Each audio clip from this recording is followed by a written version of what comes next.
You're listening to Glove Up or Shut Up on the Angry Marks Podcast Network.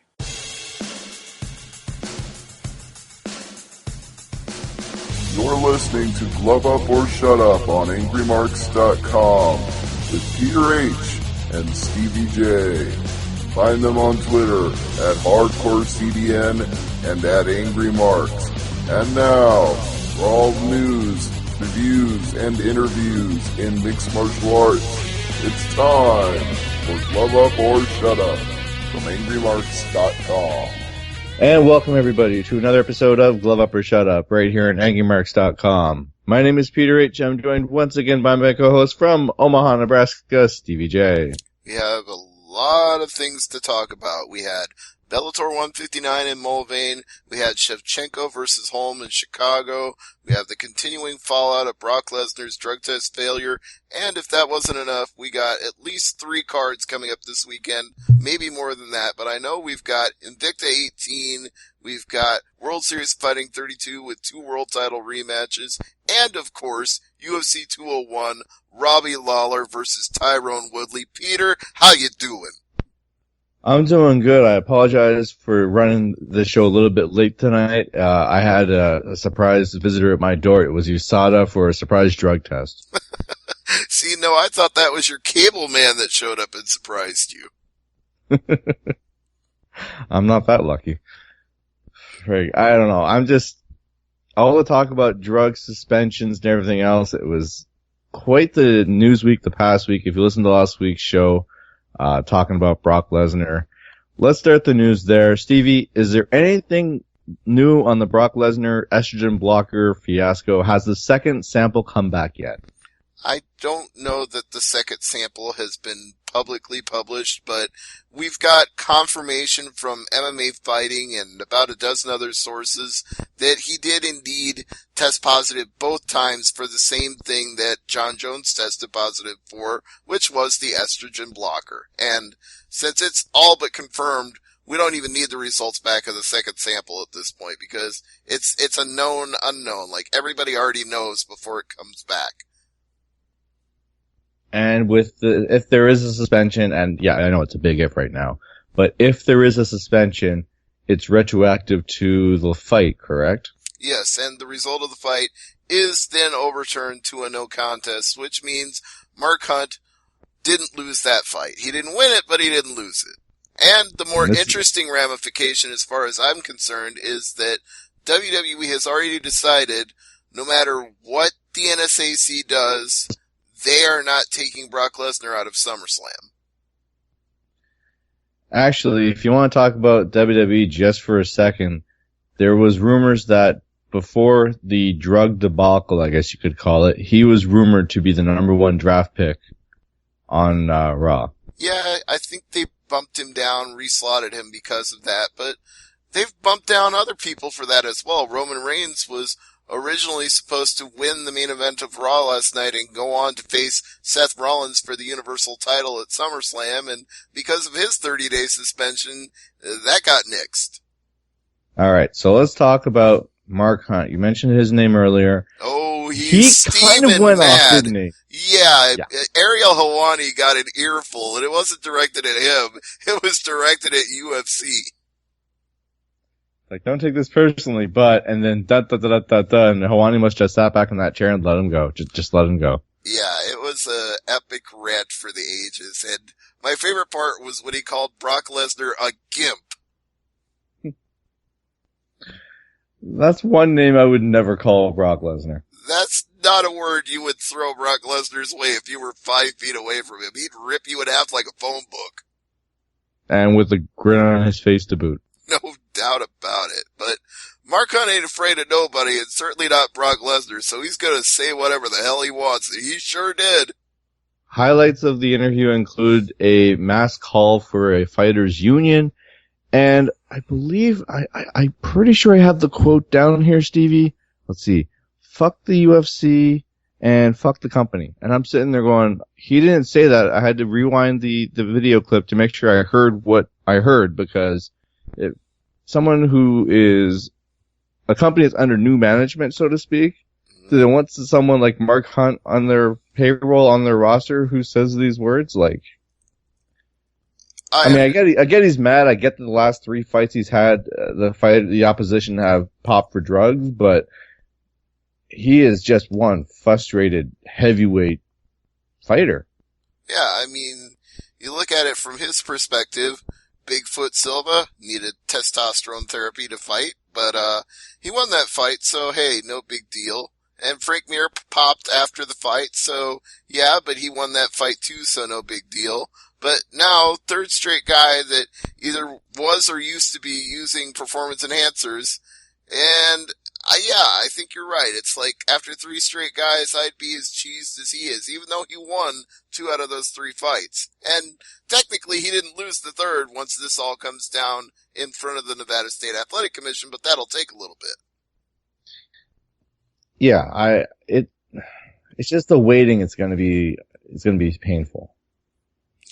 It's painful listening to him cut that rant like, okay, you clearly don't care if you ever fight for Dana White or WMEIMG or UFC ever again, cause you're burning these bridges and not just like lighting a match and walking away. You're pouring gasoline on the bridge and setting off torches.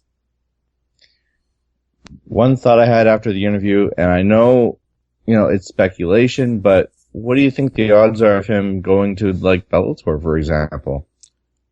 Well, I would have said good based on the rant, but not so good based on the rant. Because if he's that blatantly flipping the bird to UFC, then what are they going to do to retaliate? They're going to sit on his contract and make him run it out. They're not going to let him leave. Yeah, there's other fighters Bellator has their eye on right now who don't have any fights left on their contract. Like Rory McDonald? I'm sure there's a few others, but Rory is definitely one that comes to mind because that's a rumor that will not go away. No, and I'm sure that behind the scenes and very quietly right now, there's a bidding war going on and his agent is getting each side to up the offer. Yeah, exactly. Let's move on to other news this week before we talk about last week's shows. Rezi Madadi is off UFC Fight Night 93. Rustam Kabalov will now be facing Leandro Silva. You're finally getting that name right. Congratulations. Edson Barbosa and Will Brooks. Do you want to see that fight? I do. You think so?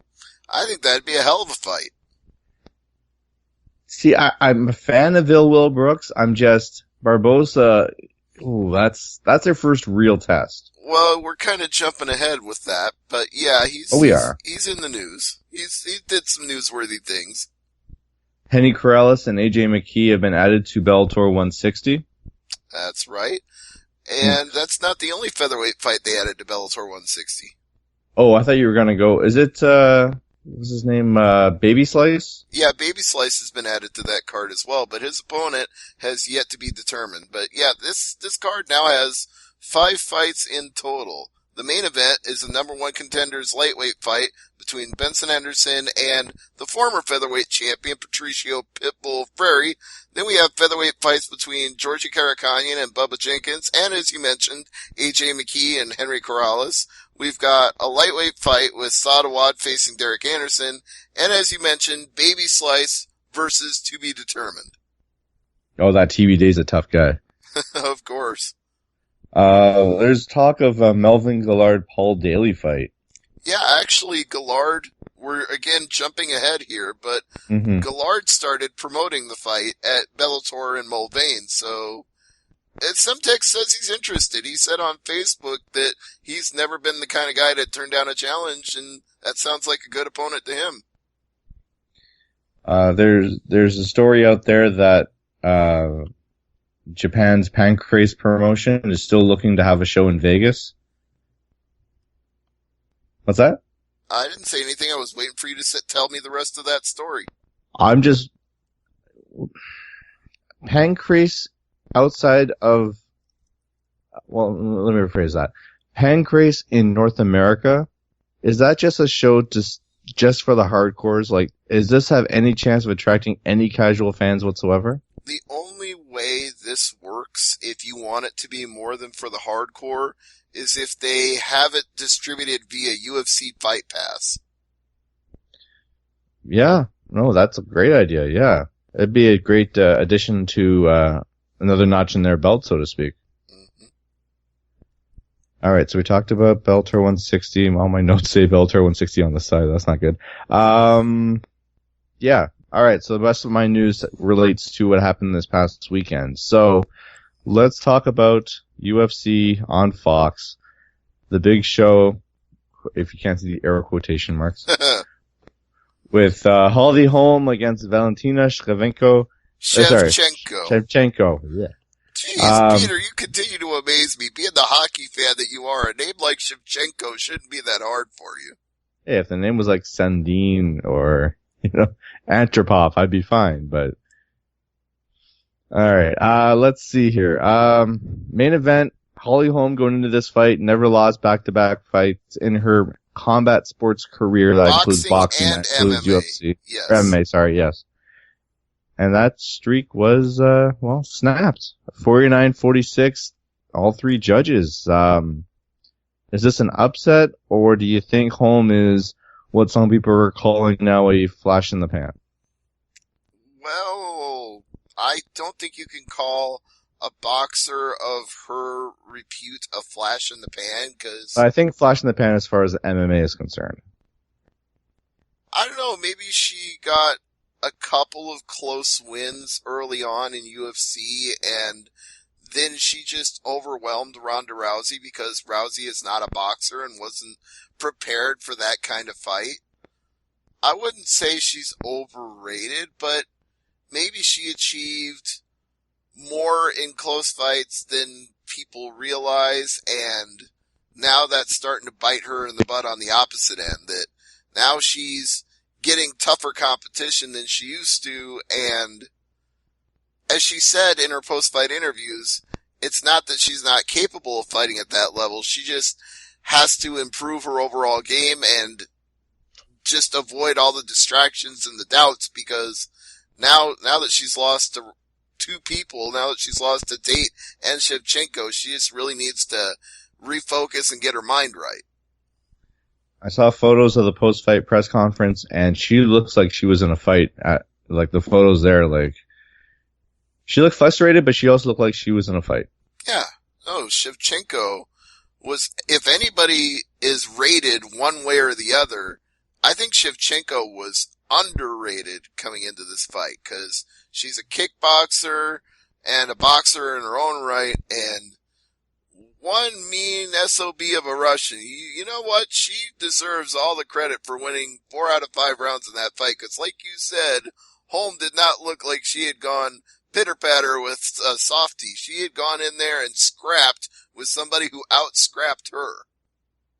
And good luck trying to get the smile off her face after defeating Holm. Oh yeah, and this just continues what you were saying about the bantamweight division being in flux. So the women's bantamweight division, it's now we can't even get former titleists who win fights to get back into title contention. Now they're losing those fights too. So everything is up in the air. But you know what? I still say that makes for excitement, because now that women's division, which used to be just 1 or 2 women sitting right at the top, the whole landscape's been turned upside down. So enjoy it, because the unpredictability is going to be fun for a while.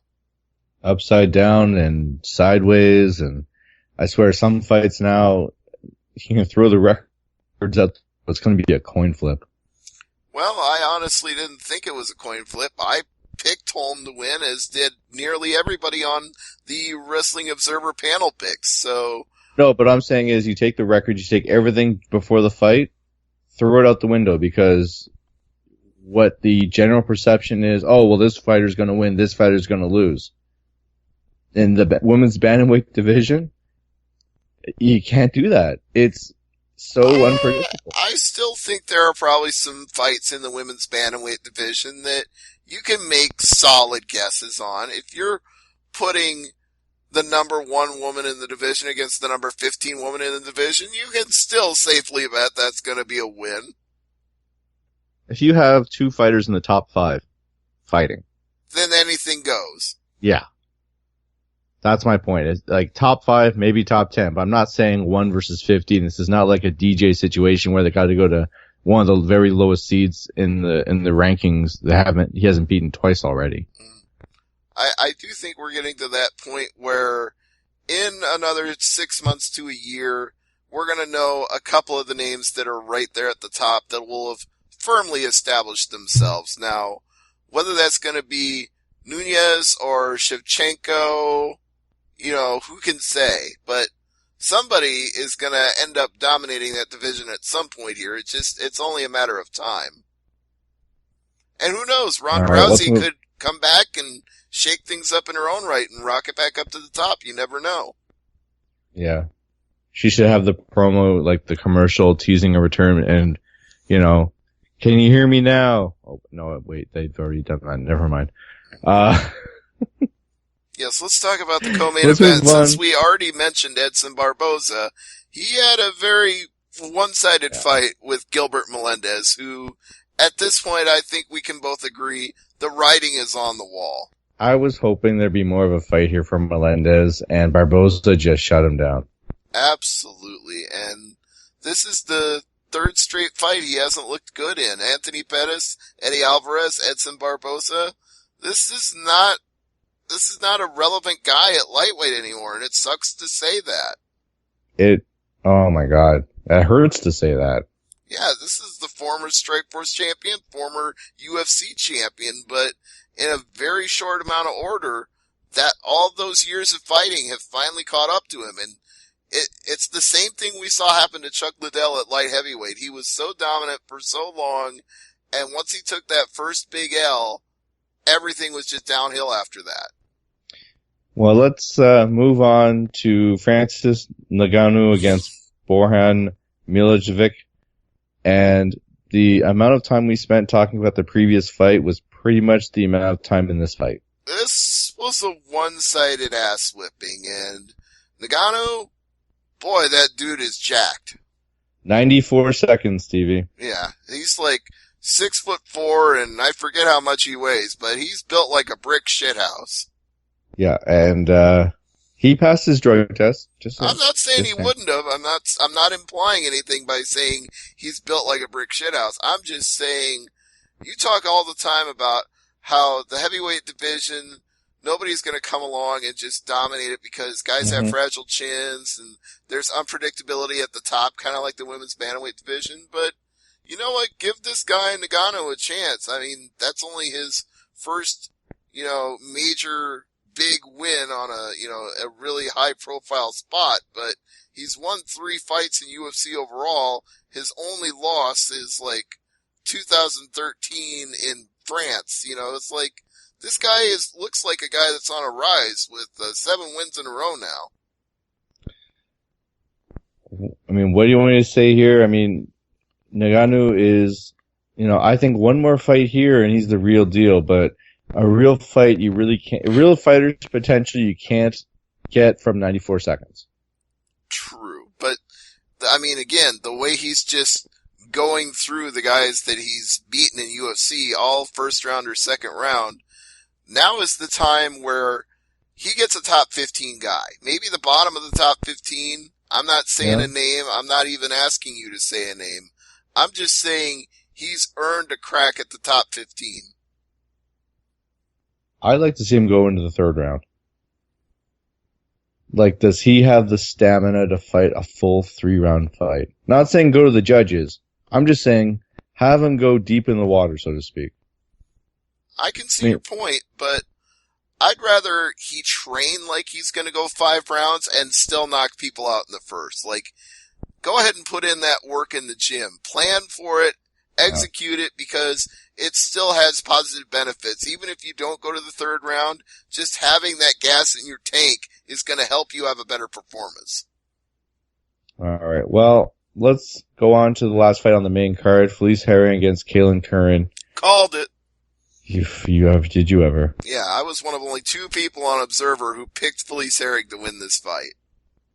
Did you write rear naked choke? No, they didn't ask us to pick the method of victory, just who would win. But that was another quick fight, 1 minute, 59 seconds. Yeah, you know what? I'm not surprised at all. Herrig was very competitive on the Ultimate Fighter season featuring the strawweights, and she had a very solid record before that. I mean, I know people will say 10-6 isn't that super impressive on paper. Well, 11-6 now. The bigger point should have been she's been fighting top level competition for a while, and sometimes even if you have a record that doesn't look super impressive on paper, it matters more that you've been fighting the best of the best and getting better in the process. Because she was fighting people like Paige Van Zandt and Tisha Torres and Heather Jo Clark and Carla Esparza and Barb Honchak. She was building up quite the resume. And I just looked at Kaylin Curran before the fight and I was like, your experience level does not match Herrig. So even though Curran was the fighter with more hype, I believed in Herrig from the get-go. Talking about prelims here, Eddie Wineland against Frankie Saenz, TKO late or third round, minute 54. Did you see the thing about his hand wraps? No.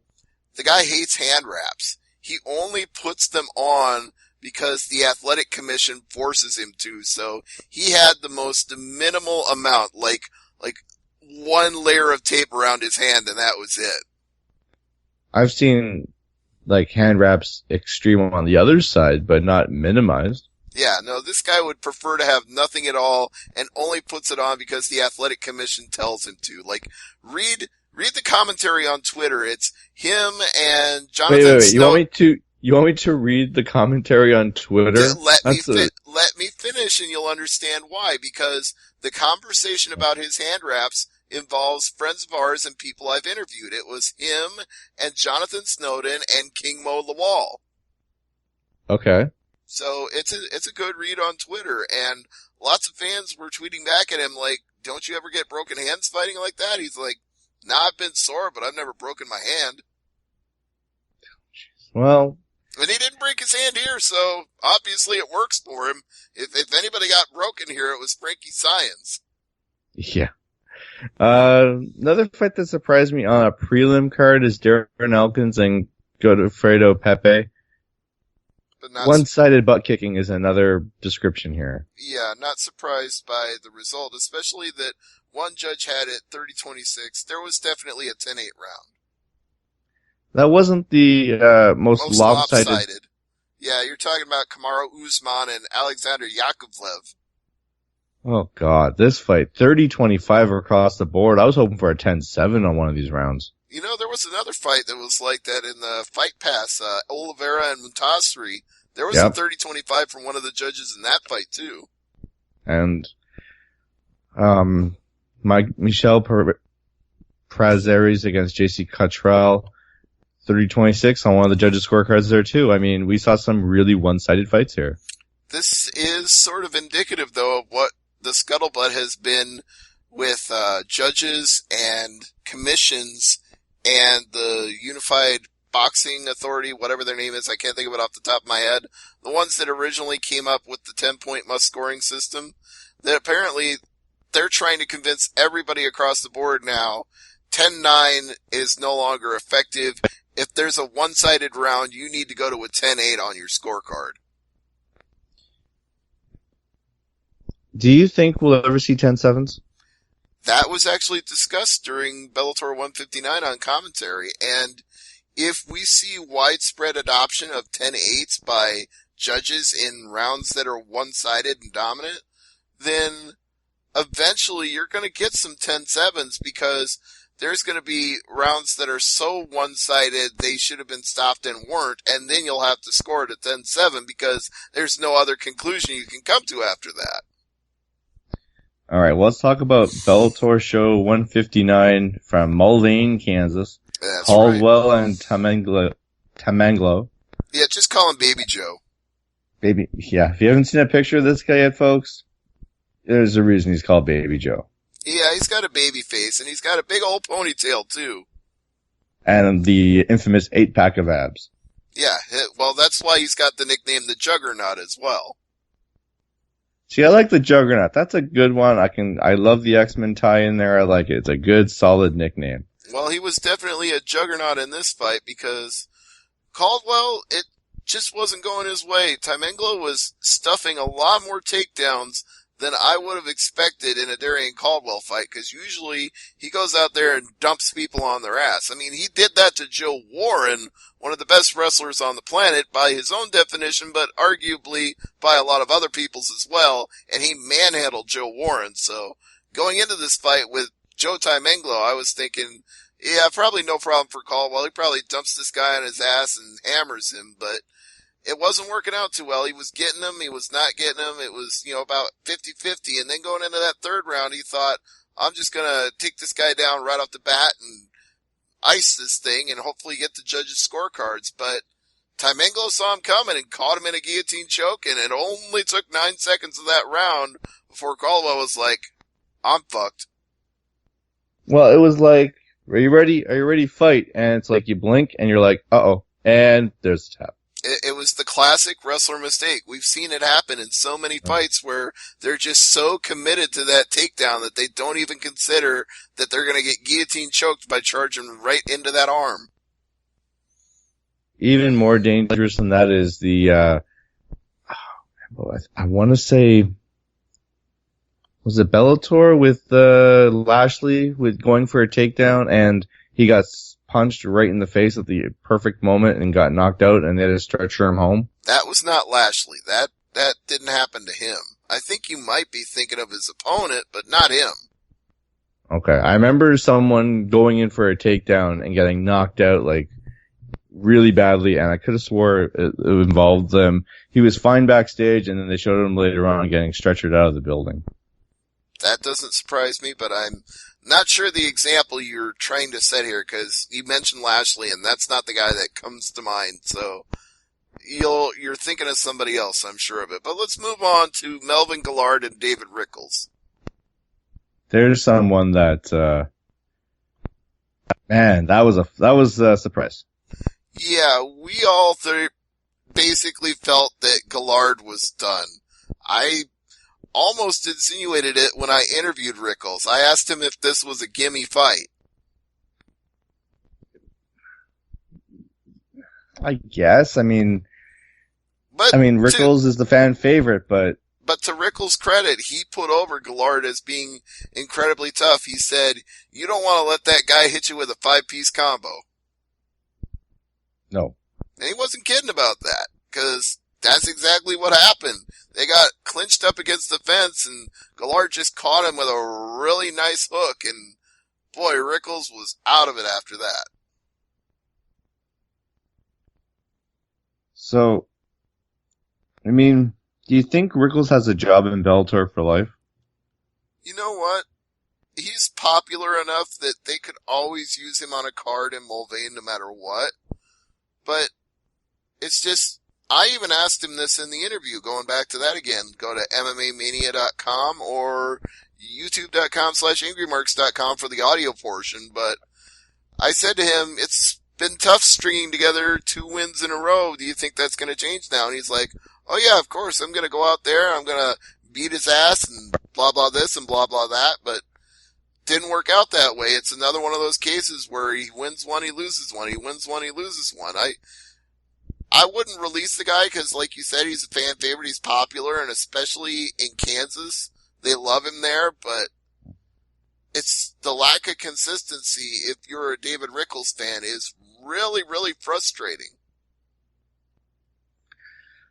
All right, let's move on to Emily Ducat and Bruna Vargas, and another quick choke to start a round. Yeah, the second round, not the first, but I believe this wasn't a huge upset to the degree that Taimenglo beating Caldwell was, or maybe to the degree that Guillard beating Rickles was, but Bruna Vargas was the one that had more hype on her coming into this fight. Absolutely, and definitely proved herself here. And I think the thing that impressed me more was not that Ducat got that rear naked choke, it was her punching power, because she set up the rear naked choke by knocking Vargas on her ass. Yeah. I mean, you watch this fight and you're thinking, yeah, I'm going to take the next fight against that opponent there. Like, that's what I want to fight next. Yeah, if you're in the flyweight division, and I don't know how many people are actually in that division, in the women's division in Bellator, but if you're in the flyweight division, you probably don't want any piece of Ducat right now. No. What about Daniel Weichel and Emmanuel Sanchez? Weichel, sorry. again, what is it with you and the German and Russian names? You got to be able to get them. There are a lot of German and Russian hockey players. There's not many German hockey players in the NHL. Maybe not in the NHL, but there are still German hockey players.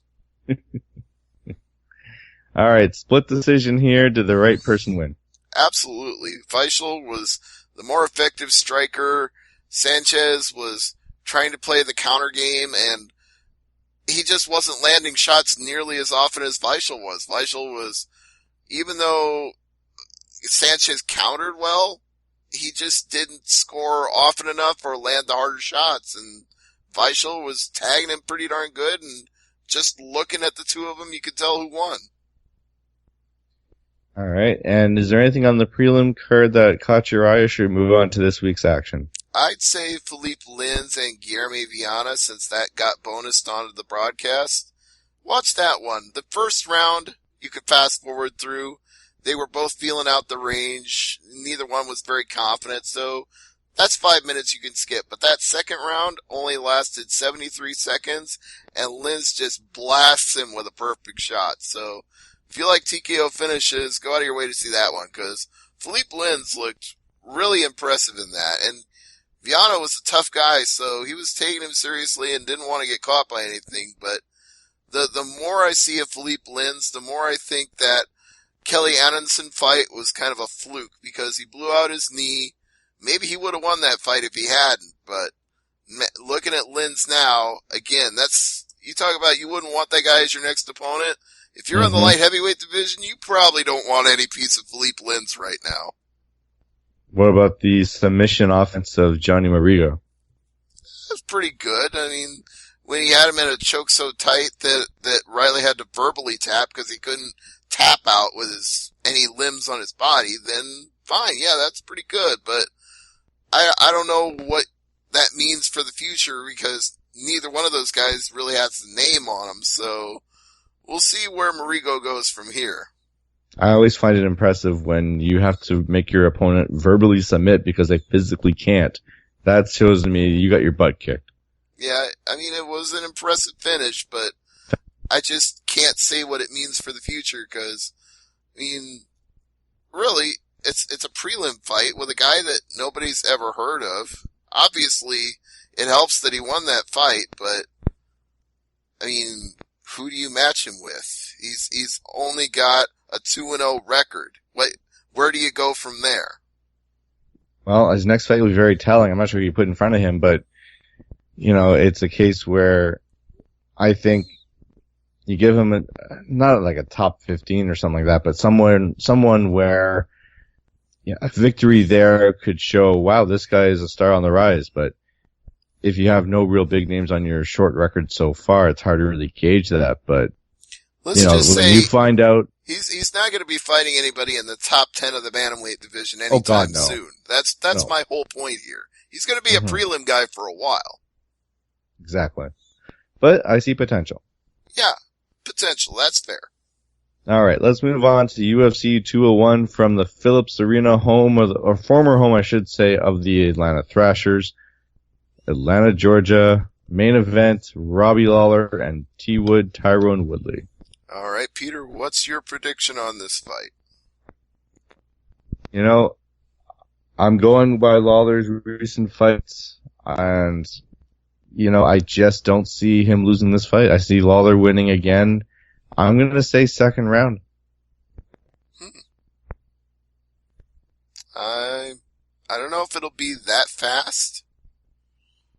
I wouldn't be surprised to see that Woodley puts up a good performance. I think we're using the word overrated or underrated a little bit during this show, and I would say Woodley is a little bit underrated at this point at plus 170. I think it's a closer fight than that, but I agree with Lawler being the minus 200 favorite here based on his track record in recent fights where he's had very tough competition and he's always found a way to prevail, even if it has to go the distance. He's a guy that manages to outlast, outwork, and outstrike even the toughest of opponents that he's faced. So we've had a lot of upsets this year. Mm-hmm.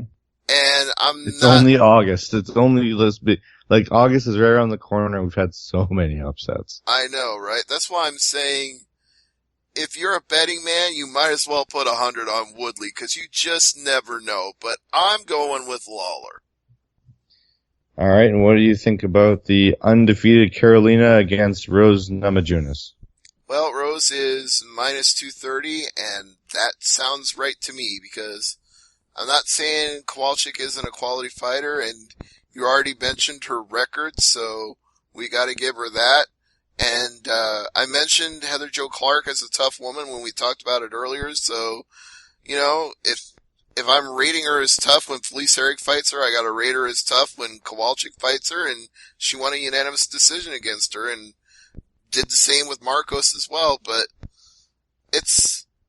I'm not fully convinced. The most impressive fight she had was probably the Honchak versus Hashi card, where she went the distance with Mizuki Inoue, and that was a split decision. So I don't see dominance from Kowalczyk. She's undefeated, and she's a quality fighter, but Rose Namajunas is ferocious. She's not a person that usually goes to a decision. Even when she went 5 rounds with Paige Van Zandt, she choked her out in the 5th round. Mm-hmm. And that's just the difference. Is I look at Thug Rose and I think, this is an aggressive fighter. This is a finisher. This is a woman who looks for the win at all times and is relentless in pursuing it. And then I look at Kowalczyk and I think, you want to try to go the distance with Rose Namajunas? That's not going to work out for you. Well, I'm very excited as well for the next fight here between Matt Brown and Jake Ellenberger. Do you want to call this a loser leaves town match? Because you always ask me that. No, I don't think this is one. You don't think that Jake Ellenberger, having only won 1 out of his last 6 fights, might not be on the fence here? I'm saying it's not a loser leaves town match because I think Ellenberger can beat Brown. You think so? Yeah, I think Brown. I mean, yeah, if Ellenberger loses this, he is skating the fine line here. But I mean, it's not like it's much better for Brown either. He's lost 3 out of his last 4. I think of the 2 fighters here, Ellenberger is in more danger of being cut. Brown, I think a loss here doesn't really eliminate him from the ranks of the UFC, but it doesn't help. But I think for Ellenberger, this is a perfect opponent for him. It's basically, you can beat a guy like Matt Brown. If you can't beat a guy like Matt Brown, and that will signify X amount of losses in a row, then you really got to really evaluate, because if you can't beat the Matt Browns of the UFC, nothing not against Matt Brown, but losing so many fights and Matt Brown is the last guy to beat you, it's like, okay, the combined record now of the guys who have beat me in the past 4 or 5 fights, it's getting scary. So maybe I should go take 6 months off, take a year off, just reevaluate, change teams, change camps, do something. Because if he can't win this fight, time to mix it up. But I think Ellenberger here, this is my pick, he's going to beat Matt Brown. Well, you're picking an upset because Ellenberger is plus 265 and Matt Brown is minus 325. What about your pick? You know what? I'm not being the homer here. I like Ellenberger a lot. I've interviewed the guy. He's from here. He's a good quality fighter overall, but look at the recent track record and look at the punching power of the immortal Matt Brown. And the one thing that's going to happen in this fight, I almost positively guarantee, is they're just going to go out there and hammer each other. And if that happens, Brown wins that fight. All right, well, let's move on to Eric Perez and Francisco Rivera. Total coin flip. Mm-hmm. man. And I'm not just saying Perez? that to be funny. It's also what the odds makers say. It's plus 105 Rivera, minus 125 Perez. I'm going Perez.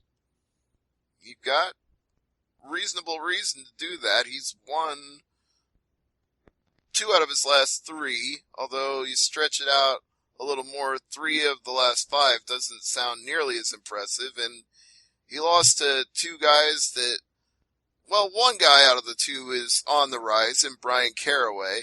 Takeya Mizugaki, quality fighter, probably more of a mid-card guy, if you want to call anybody in UFC that, but it's like,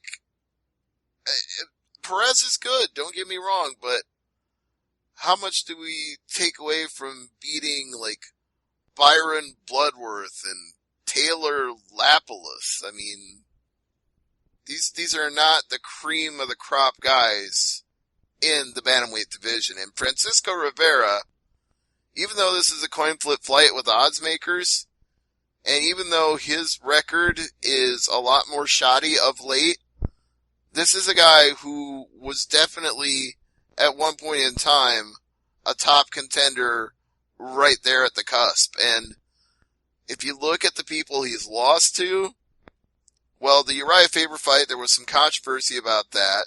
Takeya Mizugaki, I just mentioned, good, solid guy, mid-card guy, but he'll beat a lot of people that are close to or above him because he's a really good fighter. Lineker, we know how much of a badass that guy is. And Brad Pickett, not as done as I once thought he was either, so. Francisco Rivera has lost 4 out of 5, but he's lost 4 out of 5 to really good guys. So the question is more like, is Rivera just getting hard luck and now is his time to turn it around? Or is Perez better than the quality of opponents that he's fought? Yeah. Well, time will tell on that one, but we do move on to the last fight on the main card. Ian McCall and Justin Scoggins. You might be surprised by this. Scoggins is the favorite at minus Whoa. 245, and our friend Ian McCall, Uncle Creepy, is plus 205. Plus 205? Yeah. I'm going to guess the reason for that is his inactivity, because we haven't seen him since the Lineker fight at UFC 183, and that's over a year ago now. I would think he should come out to Oh Brother, Where Art Thou? He should come out to something good, whatever he comes out to. I expect Uncle Creepy to be entertaining. In fact, go out of your way to watch the weigh-in just to see what he does there. We're not talking cupcakes here, folks. No, not at all. Alright, on the prelims, Ed Herman, Nikita Krylov should be good, but I'm really looking forward to Jorge Masvidal and Ross Pearson. Yeah, those are both interesting fights, and one's a little closer than the other.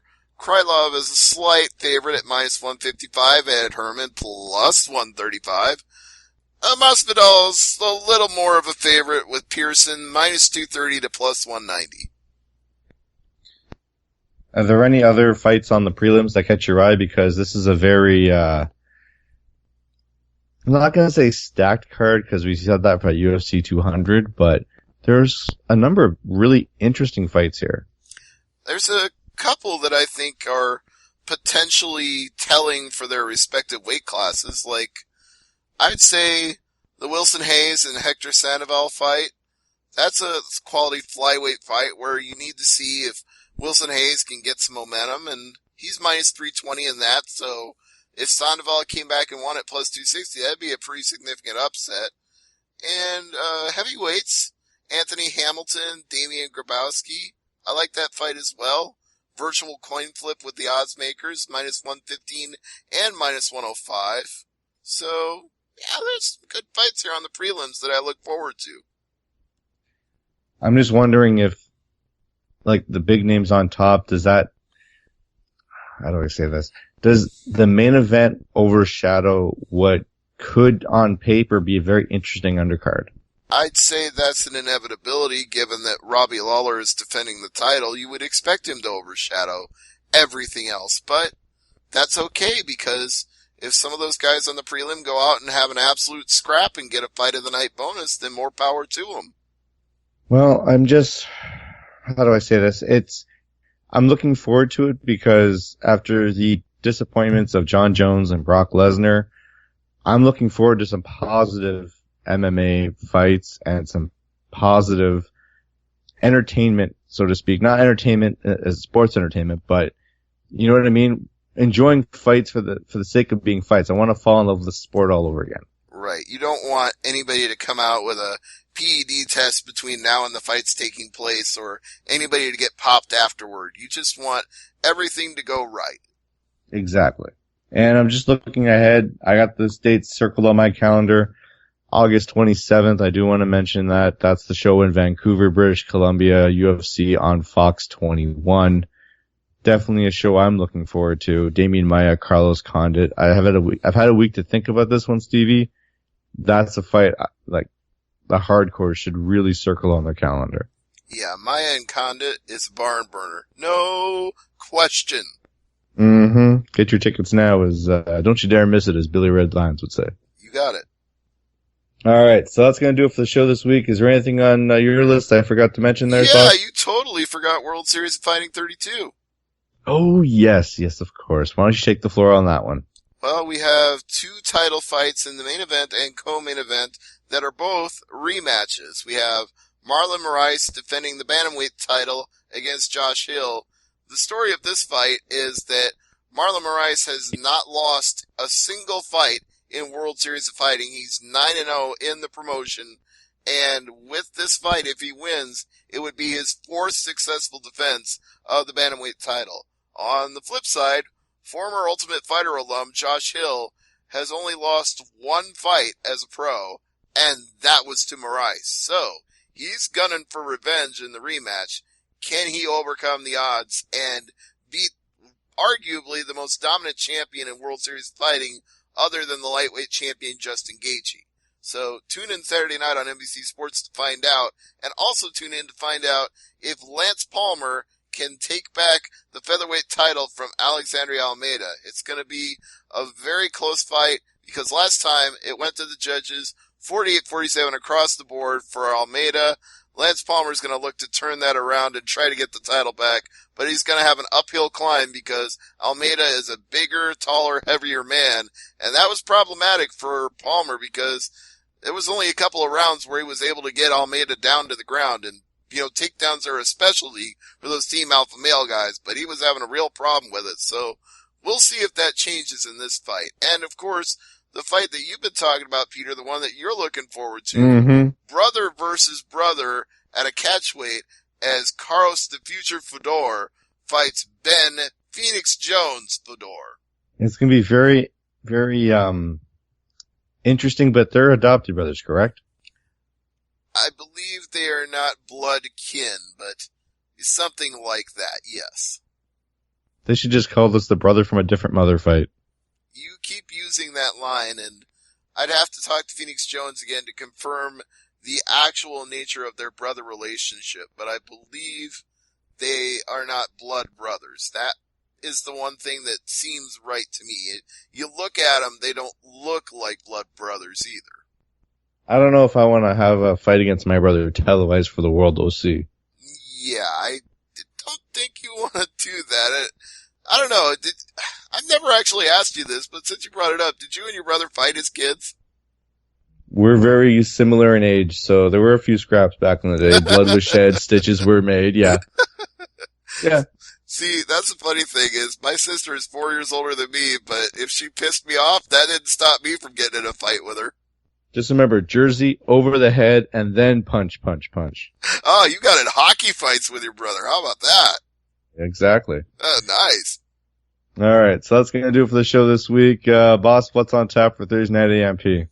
Lots and lots of stuff going on in professional wrestling. We had a huge shakeup in the landscape of WWE following the draft. Battleground was a very interesting show. Raw the next night, even more interesting.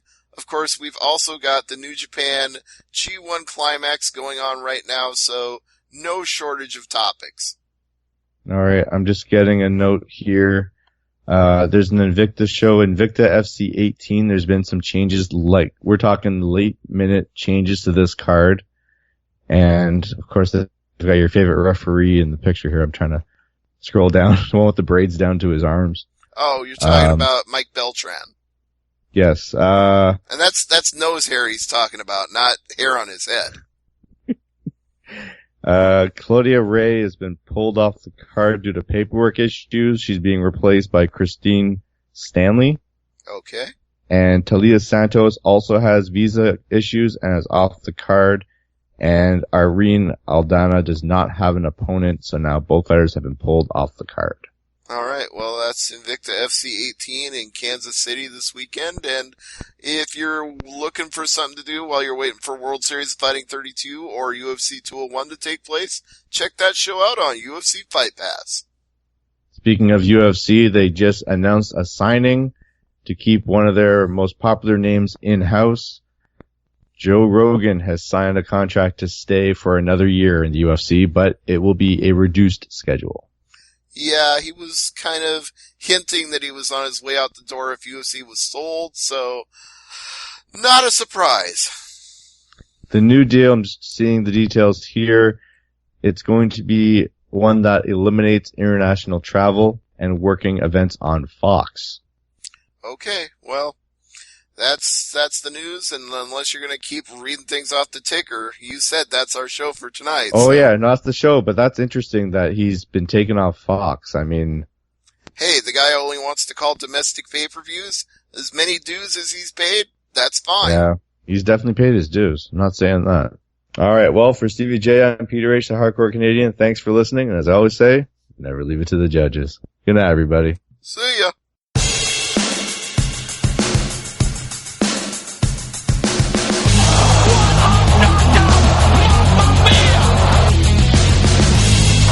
Come on!